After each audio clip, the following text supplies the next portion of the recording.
Vatikanda orqamizga turgan restoranda hozir biz ikkita pitsa oldik. Ikkita pitsani 21.80 euroga oldik.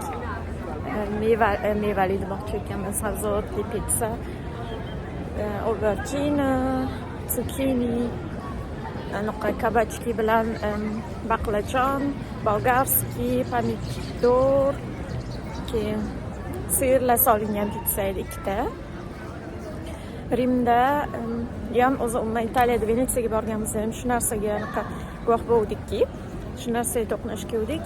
Restoranni anaqalari, ishchilari ko'chada turib odam chaqiradi. Shunchalik har bitta qadamda restoran bo'lgani uchun ular o'zlarini anaqasini, mehmonlarini shunaqa qilib o'zlariga chaqirishadi. Biz ham shunaqa o'tib ketayotgan joyimizda hozir ofitsianti karta ko'tarib turgan ekan. Ko'rdik, qornimiz ochdi. Shundoq kirib oldik, o'zimiz bilan olib chiqdik va keyin tashqarida yedik. Chunki stolda o'tirsak ham, stolda ham o'tirganiga pul to'laydi deb o'tdi. O'shaning uchun undan ham keyin Rimga borib tezroq o'tda ham aylanib, o'tda keyin bironta restoranda keyinroq o'tiramiz deb o'yladik. Hozir bu zavtraq bilan obedni ikkitasi bitta bo'ldi.